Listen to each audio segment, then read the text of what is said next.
Mispahat Salomon, la famille Salomon. C'est à toi, Ariel. Bechavod.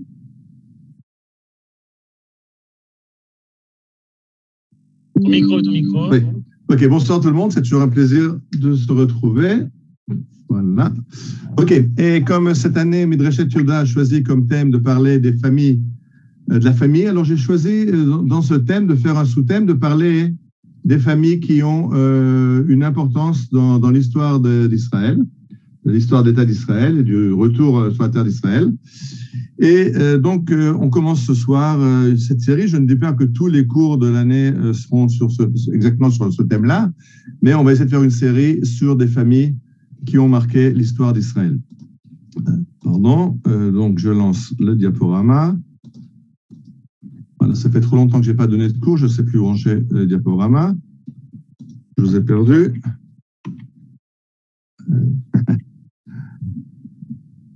C'est bon ou pas? Oui, un instant, il faut que je retrouve la fenêtre du Zoom. En bas, choisir. Non, j'ai perdu le Zoom.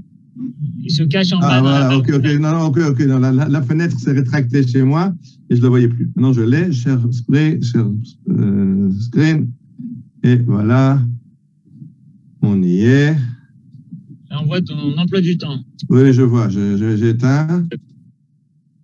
Je m'excuse, il faut que je relance la diaporama qui a été fermée.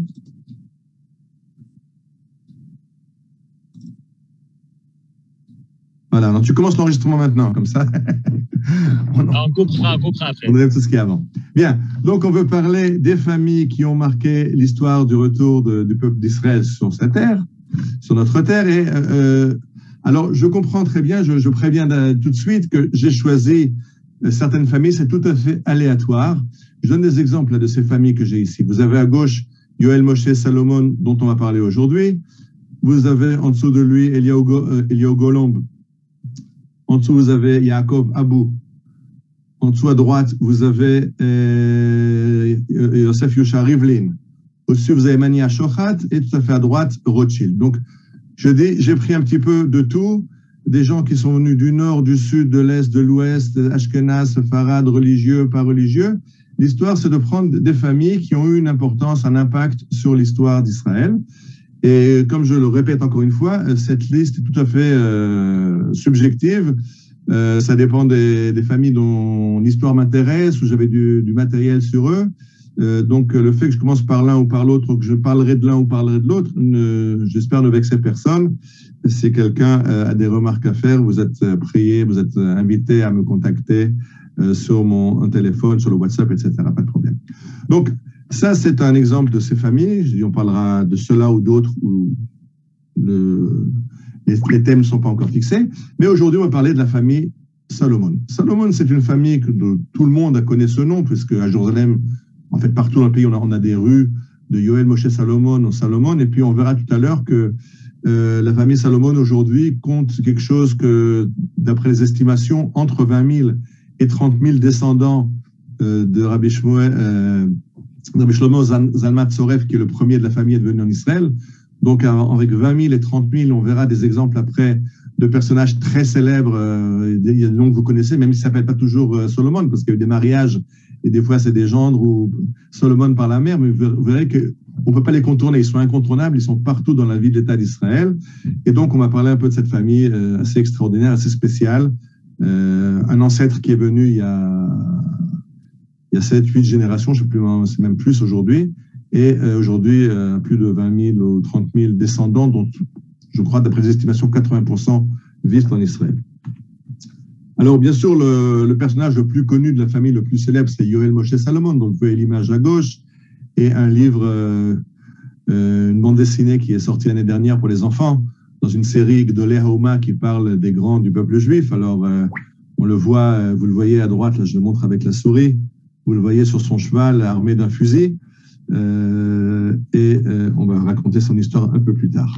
Mais repartons au départ et commençons de cette famille avec le premier qui vient en Eretz Israël, qui s'appelle le Rav Avraham Shlomo Zalman Tsoref. À l'époque, les Juifs n'ont pas de nom de famille en Europe de l'Est. Il arrive de Kaydan en Lituanie, où il est né en 1785. Et lui, il répond à un appel. Le Gaon de Vilna, Rabbi Elio de Vilna, a dit à ses élèves de partir en Eretz Israël, de préparer l'avenue du Mashiach, de s'installer, retourner au travail de la terre, etc. Le Rav Avraham Shlomo Zalman Soref n'est pas un élève, un disciple direct de Gaon de Vilna, mais l'idée lui plaît et il décide de se joindre aux premières caravanes de ces aliyot, de ce qu'on appelait donc plus tard les Prouchim. Les Prouchim, c'était les élèves du Gaon de Vilna et surtout les opposants au chassidisme. Donc lui il part en 1812. En 1810, il a entendu parler du fait que les caravanes s'organisent. Je m'excuse. En 1807 est parti le premier groupe des élèves du Gaon de Vilna. Ça lui prend il va se joindre à la troisième caravane. Ça prend un peu de temps de s'organiser. Il se joint à la troisième caravane qui part. Et si vous voyez la carte, de l'Empire turc-ottoman. Donc, il vient de sa Lituanie natale vers l'Empire turc, mais il fait un arrêt à Constantinople, dans la capitale de l'Empire turc. Et là-bas, il va apprendre un métier, et son métier va être orfèvre.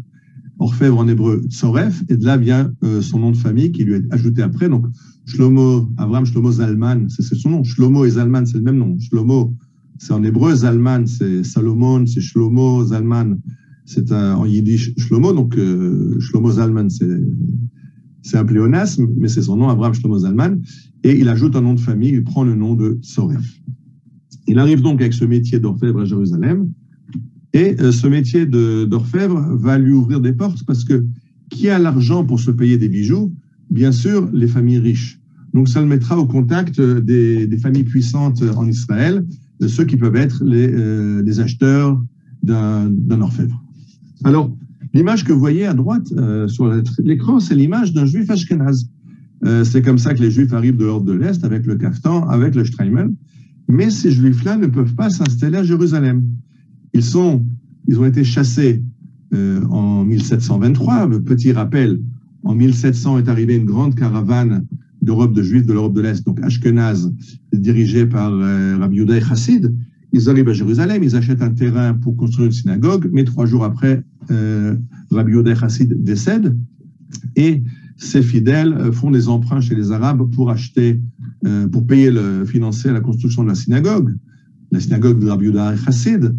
Et cette synagogue, bien sûr, ils vont la construire, mais comme à l'époque, les prêts sont à intérêt et que l'intérêt annuel est de 50%, vous comprenez que si aujourd'hui il vous manque 1 million de la monnaie, disons 1 million de shekels, l'année prochaine, vous n'aurez pas 1,5 million.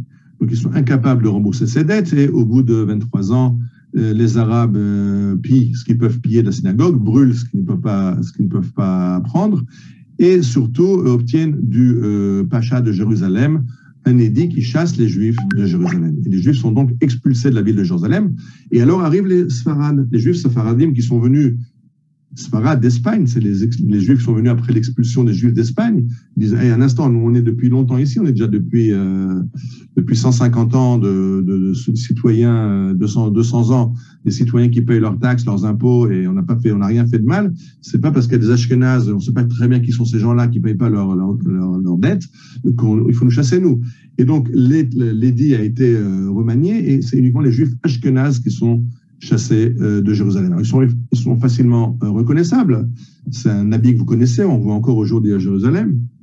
Et donc, il n'y a que des juifs séfarades à Jérusalem. Quand un juif ashkénaze veut venir, eh bien, il faut qu'il se déguise. Alors là, maintenant, vous avez à gauche l'habit des juifs séfarades à Jérusalem. Donc à droite, l'habit ashkénaze, à gauche, l'habit séfarade.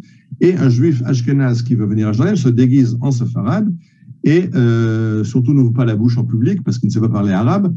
Donc, pour ne pas se faire repérer, mais il s'habille comme un séfarade. C'est pour ça que si vous promenez à Jérusalem le Shabbat, vous verrez les chassidim, ce qu'on appelle les chassidim de Jérusalem, les Jérusalemitains, Toldot Aaron ou les zèbres, il y a toutes sortes de dénominations de ces chassidim, mais vous voyez qu'en fait, ils ont l'habit des séfarades. Ils ont la grande ceinture, ils ont l'habit rayé, comme vous voyez que porte le juif séfarade sous sa redingote. Il a cet habit rayé qui est encore porté par les chassidim de Jérusalem aujourd'hui. Ils ont renoncé au turban, ils ont mis le shtreimel, mais leur habit est l'habit des séfaradim. Donc, c'est très important. Pourquoi je raconte cette histoire?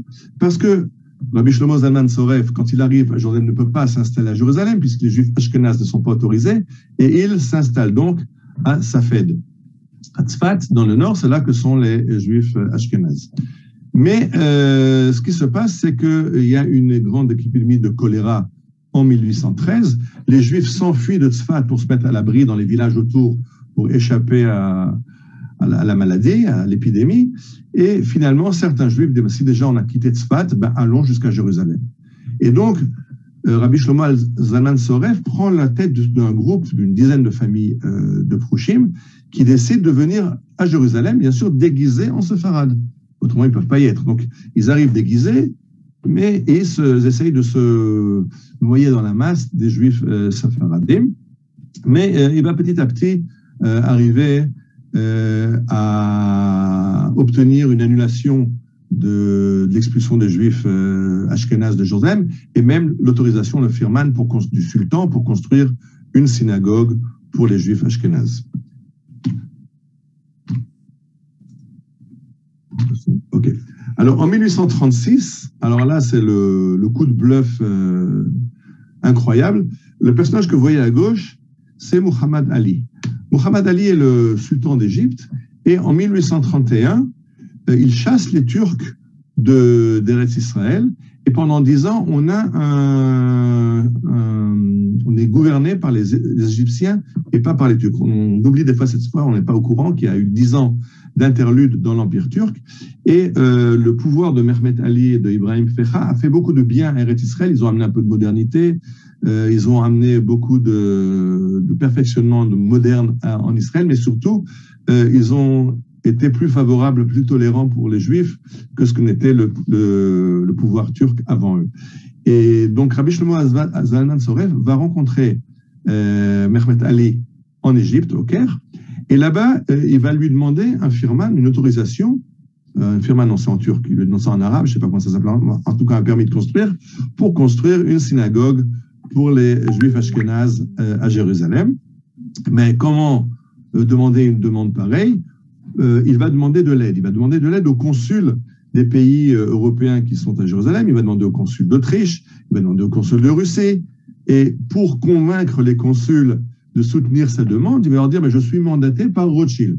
Ah, vous êtes mandaté par Rothschild, alors on vous donne des lettres de créance. Comprenez que les consuls ont tout intérêt, pour l'intérêt de leur propre pays, d'être en bon terme avec la famille Rothschild qui gère la Banque européenne, puisqu'ils ont des succursales dans toutes les grandes villes d'Europe. Et donc, les consuls aident ce délégué de la Banque Rothschild à obtenir ce fameux permis de construire. Il y a juste un petit détail, c'est que Rothschild n'est pas au courant. Et heureusement pour Shlomo Zalman Soref, personne ne va vérifier que Rothschild est vraiment dans le coup, parce que le sultan d'Égypte va donner le permis, mais apparemment, s'il s'était rendu compte que du coup de bluff qui a été fait là, Shlomo Zalman Soref y aurait perdu la tête, comme beaucoup d'autres. Mais finalement, ça va marcher et a posteriori, Rothschild sera contacté, il donnera son aval et il va même financer la construction de cette synagogue à condition qu'elle s'appelle Beth Yaakov, du nom de Jacob de Rothschild, Jacob Rothschild, son père, comme Zichron Yaakov, que vous connaissez, qui était aussi porte le nom du père du baron. Donc, c'est le nom qui est proposé, qui est imposé par Rothschild pour la synagogue. Excusez-moi un petit instant.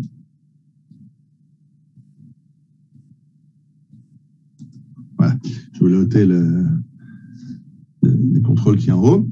Et nous continuons notre histoire. Alors là, vous avez à gauche le permis de construire que Shlomo Zalman Soref reçoit. Je ne vais pas vous le lire, je ne sais pas lire l'arabe. Et il construit donc une synagogue. D'abord, la première synagogue va s'appeler Menachem Tzion, et dans un second stade, il va construire la Chourva.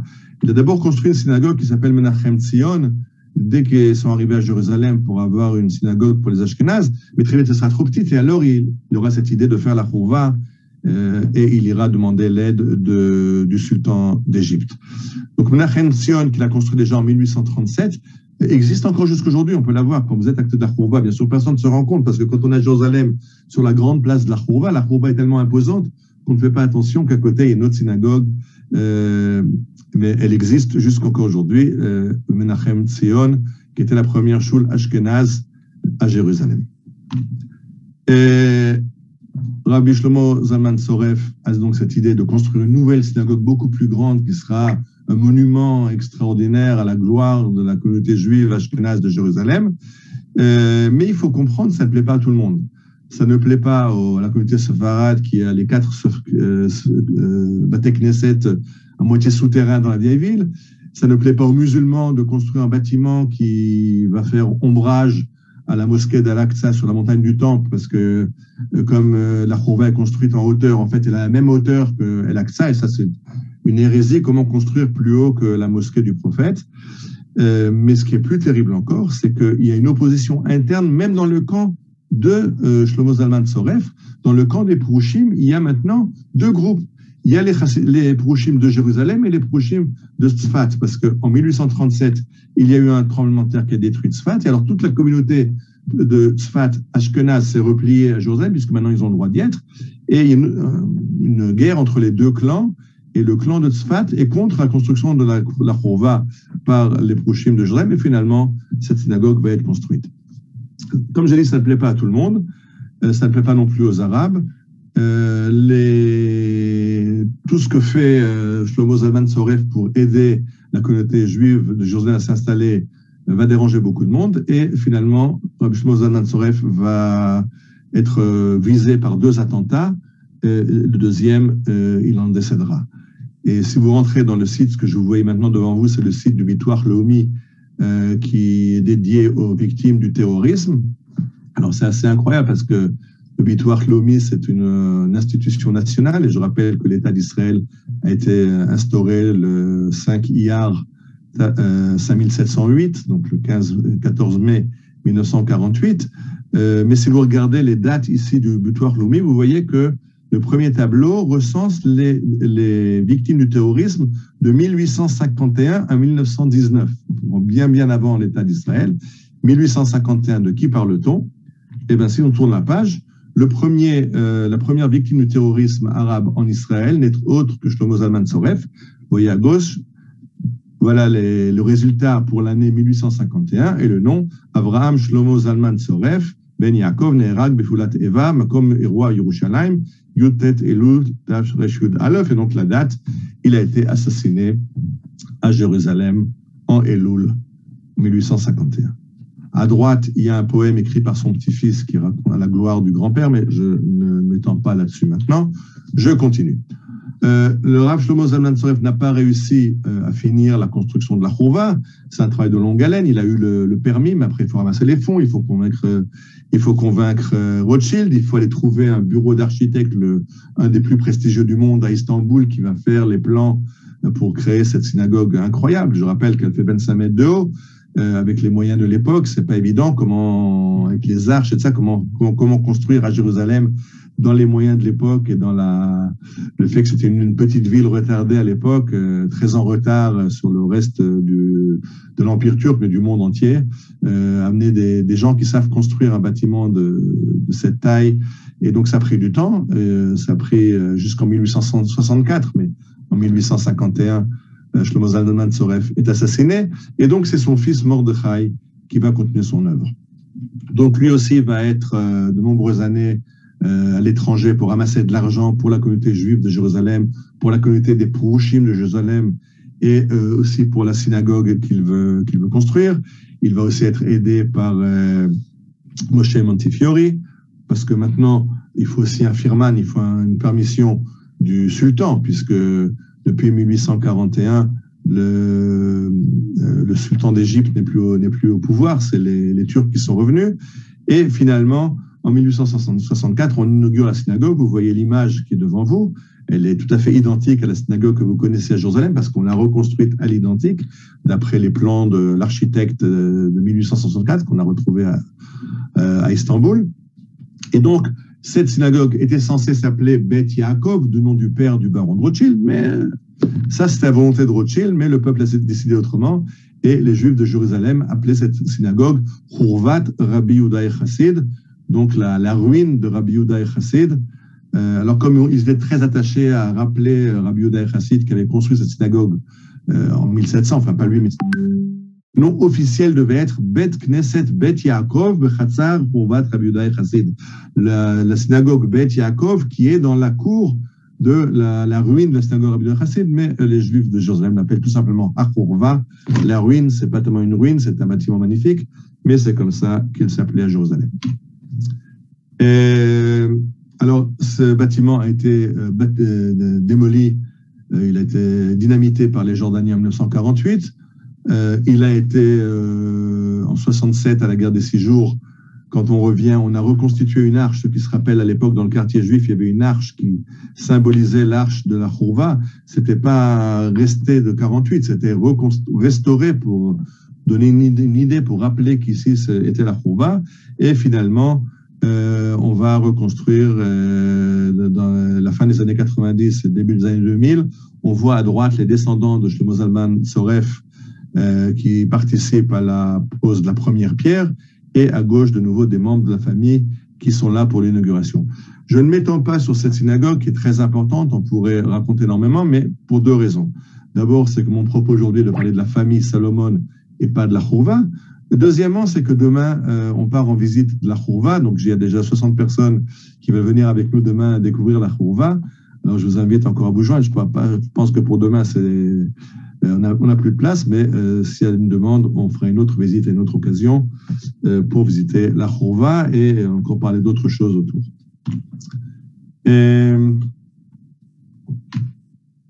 Nous arrivons donc maintenant après la 3e génération. On a parlé de Shlomo Zalman Soref, qui est le fondateur de la dynastie qui est venu en Israël et qui a commencé à construire Menachem Tzion, la première synagogue, la Chourva, avec son fils Mordechai, et qui est aussi l'instigateur de la communauté juive ashkénaze de Jérusalem, puisque je rappelle qu'avant qu'il ne vienne de Tzfat à Jérusalem, il n'y a pas de juifs ashkénazes à Jérusalem. Et à la 3e génération, nous avons le petit-fils Yoel Moshe Salomon, qui lui est très célèbre, puisqu'il a une rue à Jérusalem, mais pas seulement à Jérusalem. Alors, quand Yoel Moshe Salomon arrive à Jérusalem, non, il n'arrive pas avant, quand il est né à Jérusalem, mais lui, il part en Europe pour étudier dans les yeshivot d'Europe de l'Est. Il obtient sa smicha rabbinique, mais au lieu de revenir pour prendre un poste rabbinique quelque part dans le monde, puisque c'est un ilouï, c'est un génie de la Torah, lui décide d'apprendre un métier, et le métier qu'il décide d'apprendre, c'est le métier d'imprimeur. Alors, il veut être imprimeur, il va s'associer avec Michal Cohen et Yechiel Bril, dont vous voyez les photos à droite. Ensemble, ils achètent une machine à imprimer en Angleterre qui arrive en petits morceaux en Israël. Et finalement, c'est Montefiore qui va les aider à acheter une nouvelle machine et ils ouvrent une imprimerie à Jérusalem. Dans cette imprimerie, ils vont imprimer un journal à Lebanon. Vous voyez sur les 2 images que je vous montre. À gauche, vous avez un timbre. On voit Yoel Moshe Salomon avec ses caractères d'imprimerie. En dessous, on voit Halebanon. Et à droite, vous voyez les 3 photos des fondateurs sous le titre Bet Halebanon. La maison d'édition Lebanon, c'est le nom du titre du journal.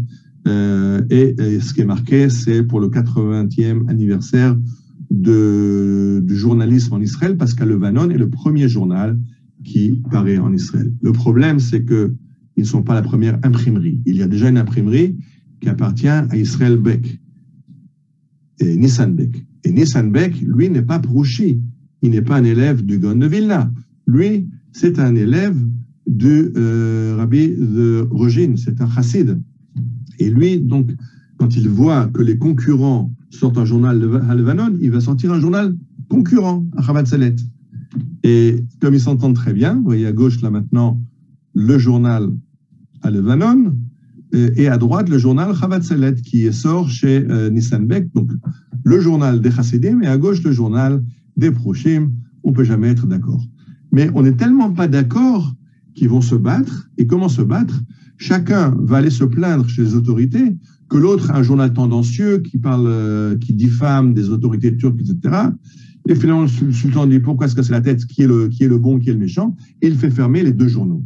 Et après 1 an de parution, les 2 journaux sont interdits de parution à Jérusalem. C'est pour ça que si vous regardez à gauche, vous voyez le Libanon, journal hébreu, Et si vous lisez, il y a marqué à gauche, première année, Paris, le 10 janvier 1870. Donc, le journal a été fermé à Jérusalem. Septième année. Septième année, édition numéro 2, à Paris, le 10 janvier 70. Donc, le journal continue à apparaître, mais il paraît maintenant à Paris. Et plus tard, vous voyez en bas, Halevanon, Hébraïsche Ausgabe des Israélites. Et là, ça paraît, ce coup-ci, à Mainz, à Mayence, en Allemagne. Donc, le journal se déplace d'après là où habite Yechiel Bril, parce qu'en fait, c'est Yechiel Bril qui va continuer à faire paraître le journal. Le journal Chavatset a fermé, finalement, il rouvrira, lui, à Jérusalem. Et nous arrivons un petit peu... non, pardon, excusez, on continue. Bon, c'est l'histoire de cette imprimerie, mais je vous en ai parlé maintenant. Donc, je continue. Yoel Moshe Solomon écrit des chants, il écrit des poèmes. À droite, vous avez un recueil de poèmes, Shirai, de Rabbi Yoel Moshe Solomon, Asher Shar al Yehuda v'Yerushalayim, Yoshvea, Shchunotea, Moshvotea. Donc, il a Salem, ses habitants, ses quartiers, et les colonies agricoles. Alors, on va créer sur les visiteurs qui arrivent à Jérusalem, Malachim, Sarim, Rosnim, des rois, des ministres et des princes. Et à gauche, vous voyez la rue principale de Nachalat Shiva à Jérusalem. Et oui, parce que le quartier de Nachalat Shiva, c'est le troisième quartier en dehors des murailles. Quand Shlomo Zalman Tzoref arrive à Jérusalem, les Juifs n'habitent que dans la vieille ville, que derrière les murailles. Moshe Montefiore va construire un premier quartier hors des murailles qui va s'appeler Mishkenot Sha'ananim. Mais c'est un mécène, un philanthrope qui construit le quartier. Le quartier qui va être construit après par des gens qui amènent leur argent pour construire leur maison, c'est Nachalat Shiva, où 7 membres de la communauté Rouchite de Jérusalem, donc 7 familles ashkénazes de Jérusalem, achètent des terrains pour construire un quartier. Et c'est donc, si vous lisez les livres d'histoire, le deuxième quartier de Jérusalem. Sauf que, comme beaucoup de choses dans l'histoire, c'est pas tout à fait exact, parce que le deuxième quartier a été construit par les Juifs marocains, avec Rabbi David Ben Shimon, Tsouf de Vache, qui construit le quartier Beth Israël, qui a précédé Nachalat Shiva, mais dans l'histoire officielle, on l'a un peu oublié. Maintenant, on essaye de rappeler un peu l'histoire. Donc, on a eu Mishkenot Sha'ananim, mais ça, c'est construit par un philanthrope. Après, on a eu le premier quartier construit par des habitants de Jérusalem, les Mougrabim, les Juifs du Maroc, avec Rabbi David Ben Shimon, qui construisent Beth Israël. Et le troisième quartier, en fait, va être le quartier des Prouchim, au centre de Jérusalem, Nachalat Shiva. Nachalat Shiva, c'est le terrain des 7, parce qu'ils sont 7 amis qui achètent ensemble un terrain. À l'époque, bien sûr, c'est très dur d'avoir un permis. Les Turcs ne vendent pas de terrain à des gens qui ne sont pas citoyens ottomans, donc il faut toujours trouver un prête-nom ottoman qui peut faire les actes d'achat. Et les Arabes, au début, ne veulent pas vendre, ils ne veulent pas que la communauté de Jérusalem grandisse. Alors, en fait, ce que va faire Yoel Moshe Salomon, c'est qu'il va dire à des Arabes qui travaillent leurs champs à côté de la route de Yafo, là où se trouve aujourd'hui Nachalat Shiva, en plein centre de Jérusalem, à côté de Kikar Tzion, il va dire à ces Arabes, je voudrais acheter un terrain, et quand on lui demande pourquoi faire, il dit même parce que pour Pessah, on veut avoir du blé qu'on contrôle pour les matzot, faire des matzot shmurot, on veut avoir du blé qu'on a contrôlé nous-mêmes. Donc, les Arabes acceptent de vendre le terrain pour semer et planter du blé, et finalement, ce qui va se passer, c'est que ces 7 amis vont construire des maisons, un après l'autre, parce qu'au début, ils n'ont même pas l'argent pour construire les maisons. Le peu d'argent qu'ils ont, ils l'ont investi dans l'achat du terrain. Et donc, ce qu'ils font, c'est construire, de créer une société. Ils mettent leur argent en commun. Quand il y a un certain pécule, le premier construit sa maison. Puis après, on continue à ramasser de l'argent. Et le second, chaque fois qu'il y a assez d'argent dans la caisse, on continue à construire une maison. C'est comme ça que le quartier de Nachalat Shiva se construit. Et ça, on le doit à Yoel Moshe Salomon. C'est pour ça qu'il a une rue. Il y a aussi, bien sûr, Rabbi Yusha Rivlin. On parlera peut-être aussi une fois de la famille Rivlin. Et d'autres qui sont tout aussi importants, mais comme je dis, il faut faire un choix. Le verset que vous voyez devant vous est un verset du livre de Yoshua. Vaya'alu otam emek achor, vayomer Yoshua, ma achartanu yakcha Adonai bayom hazeh, vayirgemu oto kol Israël even al ken kara Hashem hamakom ha'u emek achor ad hayom hazeh. Alors, de quoi s'agit-il? Bref rappel du livre de Yoshua. Yoshua nous raconte qu'après la guerre, il est raconté qu'après la guerre à Yéricho, après qu'on ait pris la ville de Yéricho, il s'est avéré que il y avait un personnage qui avait pris du butin. Or, Yoshua avait interdit de prendre du butin de la ville de Yéricho. Et à cause de ce personnage qui a pris du butin, qui s'appelle Achan, la prochaine bataille, la bataille de Haï, va être une défaite d'Israël. Et quand Yoshua va venir se plaindre devant Dieu, mais pourquoi tu nous as promis la terre d'Israël? Pourquoi maintenant on fait la guerre et on perd la guerre? Dieu dit, va donc voir ce qui se passe dans le camp. Et Yoshua va faire un tirage au sort et va comprendre que Achan a pris du butin et va le maudire. Il y a Akra Hashem que Dieu te. Achor, aujourd'hui, Achor en hébreu, aujourd'hui, ça veut dire pas transparent, ça veut dire quelque chose de. Une couleur. Je ne sais pas comment le traduire en français. En tout cas, la vallée où Achan a été lapidé après pour ce qu'il a fait et pour avoir causé la défaite d'Israël, il a été lapidé et enterré dans cette vallée qui va prendre ce nom de Emek Achor, la vallée Achor. Et quand on lit dans les prophéties de Hoshea, pas Yoshua maintenant, mais c'est les prophéties du prophète Hoshea, il nous dit la chose suivante: Natati la et kramea misham, vet emek achor le fetar tikva, v'anta shama kimen urea kiyom alota meretz Mitzrayim. Arrivera un temps où Israël reviendra sur sa terre et je lui replanterai ses vignes, c'est Dieu qui parle, et la vallée de Achor, emek achor, j'en ferai petar tikva, une porte de l'espérance. Pourquoi j'ai amené ces deux versets? Vous comprenez tout de suite qu'on va parler maintenant de Petar Tikva. Petar Tikva, c'est une moshava, c'est un village agricole qui a été créé par qui? Là, on est en train de parler de Moshe Salomon. C'est lui qui a construit Petar Tikva. Et pourquoi la ville de Petar Tikva s'appelle Petar Tikva? Parce qu'à l'origine, Yoel Moshe Salomon, avec ses amis, décide d'acheter un terrain que le sultan met en vente à côté de Jéricho. Et donc, comme la prophétie dit que les terres de Jéricho, qui étaient Emek Achor, une terre maudite, ils deviendront dans le futur Petar Tikva, ils décident d'appeler le village qu'ils vont construire à côté de Jéricho Petar Tikva. Finalement, le sultan refuse de vendre à des juifs, ils ne pourront pas finaliser l'achat, et ils pourront quelques années plus tard acheter des terrains là où se trouve Petar Tikva aujourd'hui. C'est pour ça qu'ils transportent le nom de Jéricho à Petar Tikva aujourd'hui, puisqu'ils ont voulu construire à Jéricho, ils n'ont pas pu, ils ont gardé le nom, et le nom est venu avec eux à Malabès, près de Yaourt.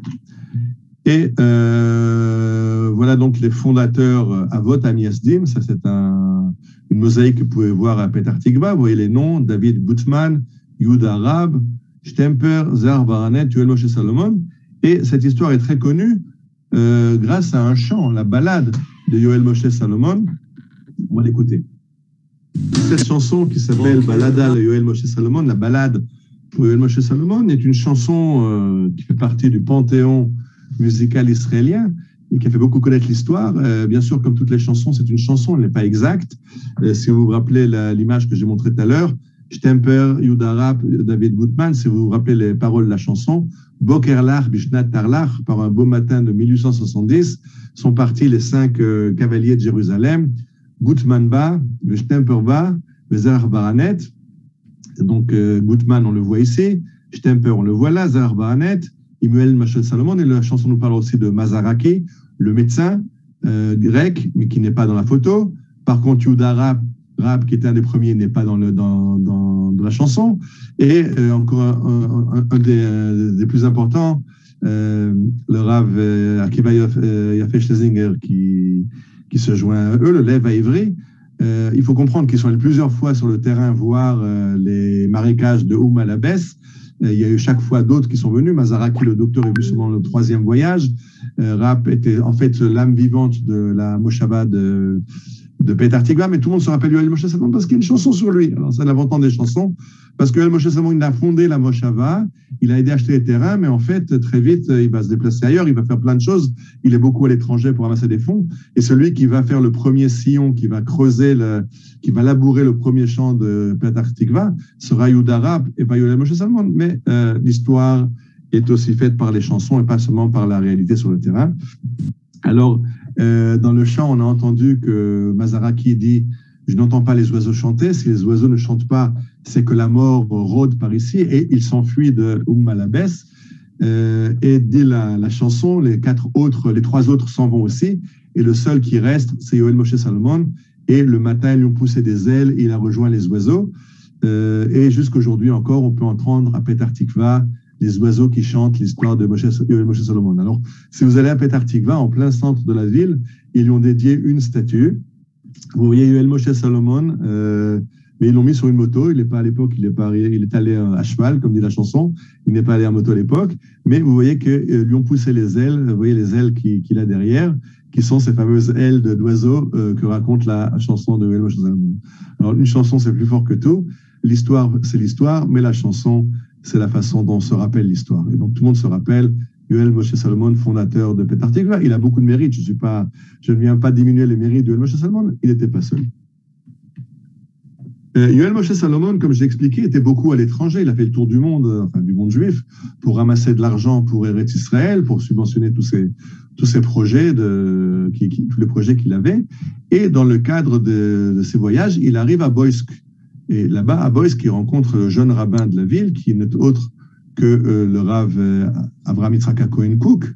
Et le Rav Cook écrira plus tard, en 1933, il écrira la chose suivante, mais depuis le moment où j'ai rencontré, quand il était invité chez moi dans ma maison en Chutz Laaretz à Boïsk, j'étais rempli de lumière, par l'amour de cet homme de Jérusalem, par la force de ses paroles et son intelligence, et surtout par le feu de son idéal pour le renouveau d'Israël sur sa terre. Donc, le Rav Kook a une énorme admiration pour Yoel Moshe Salomon. En fait, c'est à double sens, puisque Yoel Moshe Salomon va être celui qui va dire appelons le Rav Kook pour venir être le Rav de Yafo. Alors, de la même façon que le Rav Kook a découvert Yoel Moshe Salomon a découvert le Rav Kook, et c'est lui qui proposera de l'inviter pour être le Rav de Yafo et des Moshavot, et plus tard, il sera effectivement le grand rabbin d'Eretz Israël. On parle toujours beaucoup des fondateurs, Yoel Moshe Salomon, Rabbi Yoshe Rivlin, Stemper, Zahar Baranet. On oublie que derrière chaque homme qui réussit, il y a une femme, et les femmes ont payé un tribut très lourd, parce que ces gens-là étaient vraiment des rêveurs, des idéalistes, mais qui étaient vraiment des gens dangereux. Ils sortent des murailles pour construire Nachalat Shiva, les femmes ne veulent pas suivre, c'est dangereux. Les voisins disent à la femme de Rabbi Yoshe Rivlin, qui est le premier qui s'installe, mais va chez le rabbin, ou il arrive à convaincre ton mari de renoncer à ce projet de dingue, ou alors il te donne le divorce. Mais tu vas pas être veuf, tu vas pas le laisser, tu vas pas laisser partir pour qu'il aille mourir là-bas. Et elle refuse de le suivre. Alors, c'est très complexe tout ce qui se passe avec les femmes qui laissent derrière. Yoel Moshe Salomon qui passe des années à sillonner l'Europe pour ramasser des fonds, c'est-à-dire qu'il laisse sa femme et les enfants seuls, à se mesurer à tous les problèmes. Et un jour, on fait la remarque à sa femme, lui disant que son mari est complètement cinglé, qu'il serait temps peut-être qu'elle se sépare de lui, etc. Et elle va répondre, Ba'ali huwa meshuga, vito eler ba'asher yeler. Mon mari est cinglé, c'est vrai, il est complètement dingue, mais je le suivrai où il ira. Donc, il faut se rappeler que Fruma Rothenberg, qui était d'une des familles distinguées de Jérusalem, a accepté d'épouser Yoel Moshe Salomon parce qu'à l'époque, c'était un ilouï, c'était un génie rabbinique, et qu'il part en Lituanie se perfectionner dans les yeshivot en pensant qu'il va revenir prendre un poste rabbinique honorifique, et qu'il revient avec son imprimerie, avec tous les déboires qu'il a subis. Et après, il va commencer à construire des villages et labourer des champs. C'était pas évident non plus pour la famille. Et comme dit Frouma, Ali Meshuga, mon mari est dingue, mais je le suis là où il ira. Et plus tard, elle écrira la même chose. Plus tard, quand Yoel Moshe Salomon va se déplacer à Oum Alabès, futur Petar Tikva, elle ne le suit pas parce que les conditions sont trop insalubres. On ne peut pas amener là-bas des enfants, c'est les mettre en danger de mort. Mais plus tard, quand il va se déplacer, quand tout le village se déplace de Petar Tikva à Yahoud, là, elle va venir et aider son mari sur le terrain. Et vous la voyez à droite dans ces dernières années. Alors, la famille Solomon, comme j'ai dit, c'est des dizaines de milliers de personnes, et donc ils ont fait un site internet, Mishpachat Salomon Mataim Shana Beret Israël, 200 ans de la famille Salomon en Eretz Israël. Alors, ça raconte d'abord une réunion qu'ils ont fait de tous les descendants qui ont voulu s'associer.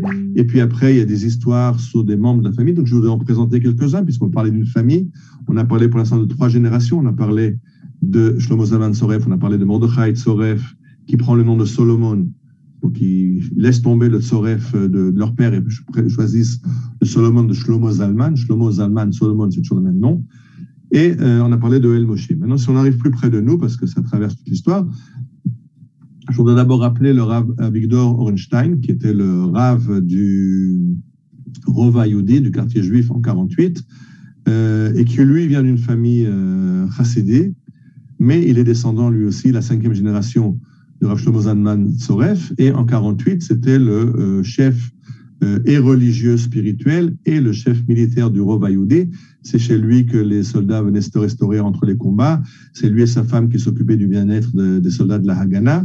Et le Rav Avigdor Orenstein et sa femme, la rabbinite Mouchka, ont été tués tous les deux dans le siège de Jérusalem par les Jordaniens lors d'un bombardement. Ceux qui ne savent pas, à l'époque, il y avait un rationnement d'eau. Il y avait des heures où on distribuait de l'eau, les gens devaient venir avec des bidons, et les Jordaniens choisissaient cette heure-là pour leur bombardement, en espérant faire le maximum de victimes civiles parmi la population. Et effectivement, un jour où le Rav Orenstein et sa femme sont allés chercher de l'eau, un obus est tombé près d'eux et les a tués tous les deux. Ce sont aussi descendants de la famille Solomon. Abraham Shalmon. Alors, Abraham Shalmon, vous comprenez que c'est le même nom, c'est Solomon, mais il est un petit peu hébraïsé en Shalmon. Et lui était un pilote de l'armée de l'air et c'était un as. Et il a battu 14 avions ennemis en combat aérien. C'est le 2e as de l'armée de l'air.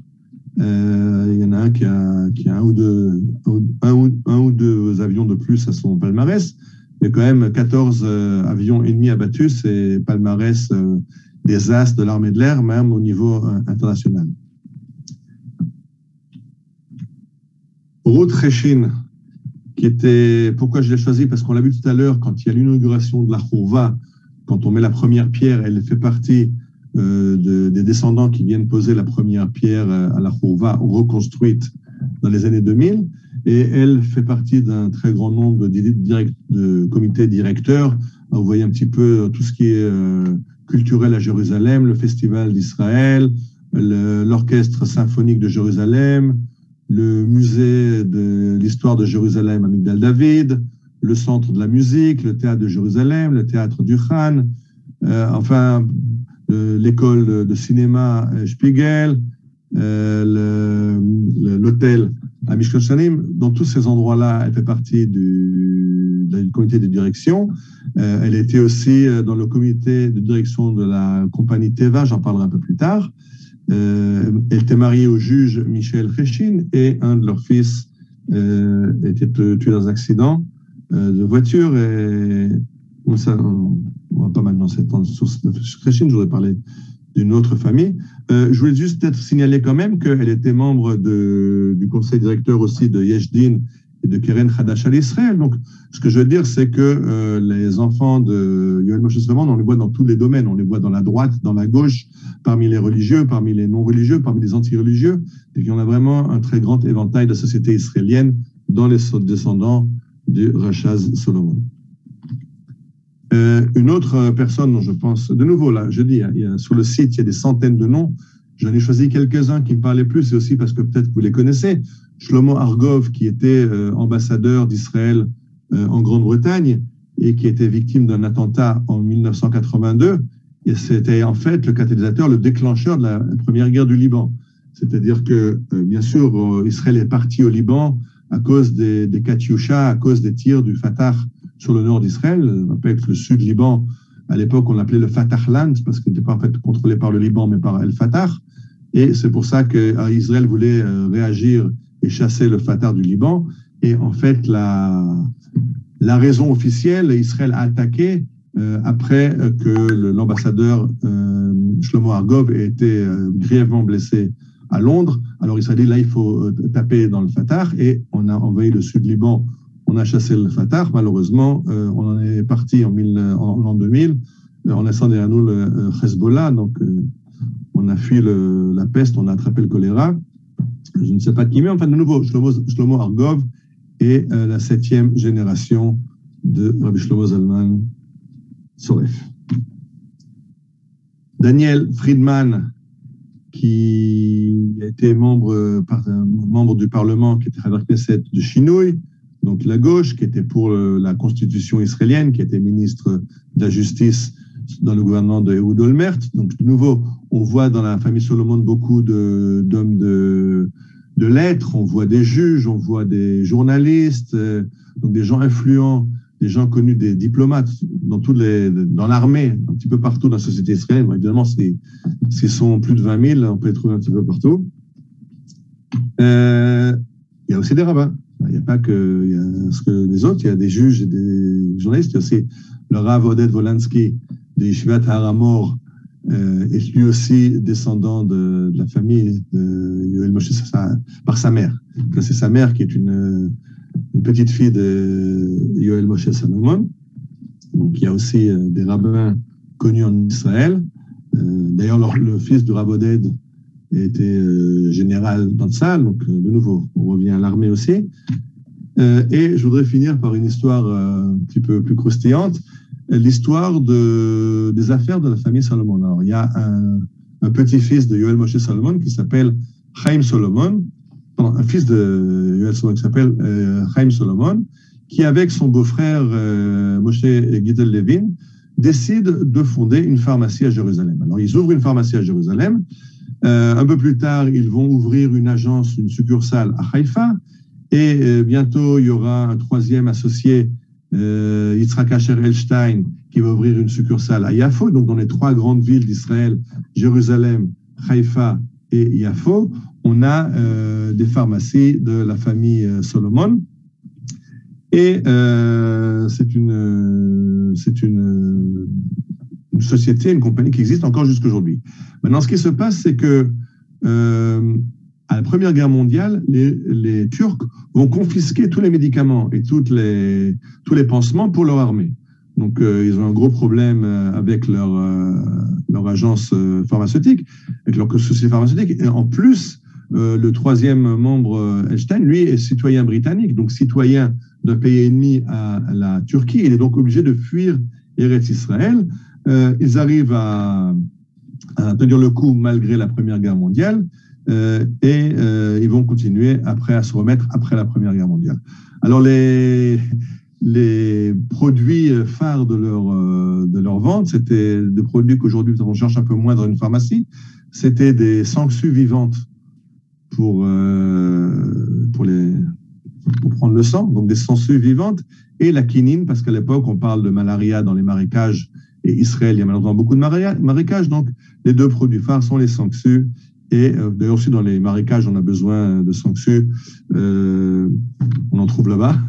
On trouve les sangsues là-bas. Et la quinine pour la malaria. En 1933, ils prennent un grand coup. C'est que les Anglais, qui sont maintenant en puissance mandataire, interdisent le commerce avec l'Allemagne. 1933, c'est la montée du nazisme. Le nazisme, c'est pas le cup of tea des Anglais.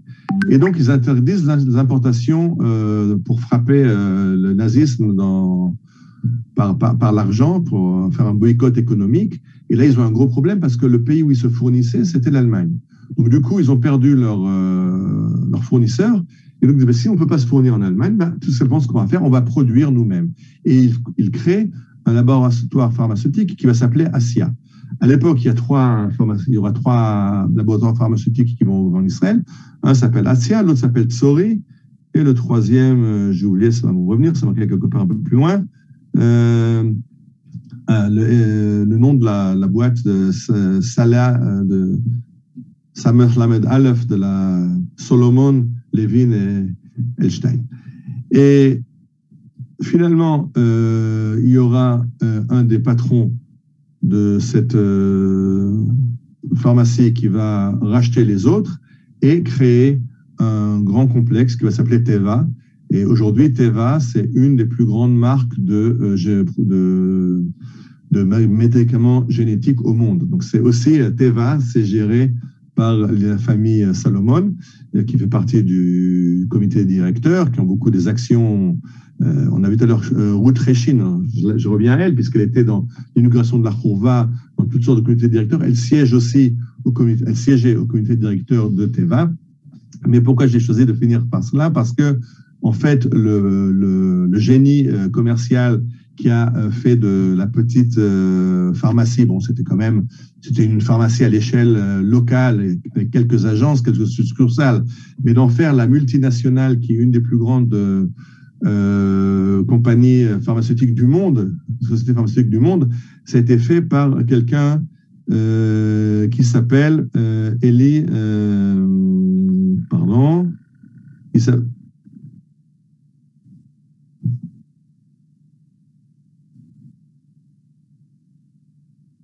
Eliyahu Horowitz. Je m'excuse. Et donc, Eliyahu Horowitz, lui, n'est pas un descendant des Salomon, mais Eliyahu Horowitz s'est marié à une fille, une petite fille de Chaim, qui était le fondateur de la pharmacie. Une petite fille à lui se marie avec Eliyahu Horowitz. Le problème, c'est qu'Eliyahu Horowitz, il est pas mal comme gars. C'est un garçon, comme on dirait chez nous, c'est un gentil garçon. Mais un petit problème, il vient du kibbutz. Alors, qu'est-ce qu'un kibbutznik à avoir l'élite de la société israélienne, le sang bleu de la société israélienne? Et donc, quand son épouse le dit à ses parents qui sont patrons directeurs de l'entreprise pharmaceutique, s'il vous plaît, donnez un job à mon mari Eliyahu. C'est pas de problème, bien sûr qu'on l'accepte à bras ouverts dans la compagnie. On l'a accepté à bras ouverts dans la famille. Il est accepté à bras ouverts dans la compagnie et il devient directeur adjoint du service de nettoyage. En fait, Eliyahu Horowitz est admis dans la compagnie pour laver les éprouvettes. C'est ça son job, laver les éprouvettes. Mais à force de persévérance, et puis apparemment il était doué en plus, c'est lui qui va monter les échelons jusqu'à devenir le patron de la boîte et finalement va créer Teva, cette grande multinationale. Voilà. Donc j'ai fini ce bref aperçu sur la famille Solomon et si ça vous intéresse, on continuera à parler d'autres occasions, d'autres familles qui ont marqué l'histoire de l'État d'Israël. Voilà, s'il y a des questions, si vous voulez ouvrir le micro, avec plaisir.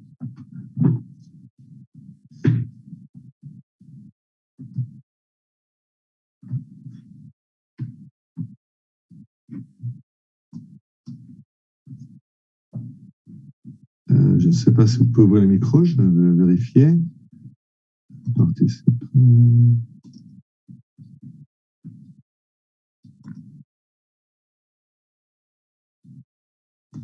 Voilà, maintenant j'ai ouvert les micros. Si quelqu'un veut ouvrir un micro, c'est possible.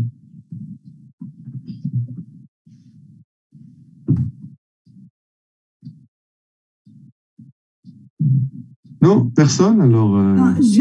Nous avons connu. Alors, oui, Ariel. Oui. Oui. Nous, on avait connu une famille qui avait travaillé avec nous à Haïfa à l'époque, et ils étaient originaires de Petar Tikva. C'est une grande famille de Salomon, de Petar Tikva. Ils sont jusqu'à présent à Petar Tikva, et ils ont une très grande yeshiva à Petar Tikva. Je ne sais pas si c'est. Je crois que c'est la plupart des Solomon en Israël font partie de cet empire Solomon. Ah, okay. En plus, s'ils viennent de Petar Tikva, ça ne fait que renforcer la probabilité qu'apparemment ils appartiennent à la. Oui, ils habitent à Petar Tikva. À la famille régnante. Ok. Intéressant, très intéressant. Ok. Yofi. Bien, alors une prochaine fois. Et bravo pour tous ceux qui sont venus malgré l'heure tardive. C'est la première fois qu'on fait une conférence avec moi, en tout cas aussi tard. Bien, alors Shavua Tov et à la prochaine fois. Shavua Tov, Litraot. Toda Rabba. Toda Rabba, merci. Recording stopped. Toda Rabba. Shabbat Shalom. Shabbat Shalom. Shabbat Shalom. Quelle sera la prochaine famille? Ah ben ça, je ne sais pas encore. Ça dépend. Ça dépend de ce que je veux préparer. Il y a beaucoup de facteurs en fait qui jouent là-dessus. Je n'ai pas encore dit. Peut-être la famille Abou de Tzfat. Famille Abou qui est venue d'Alger à Tzfat. On verra. Peut-être. Merci. Au revoir. revoir.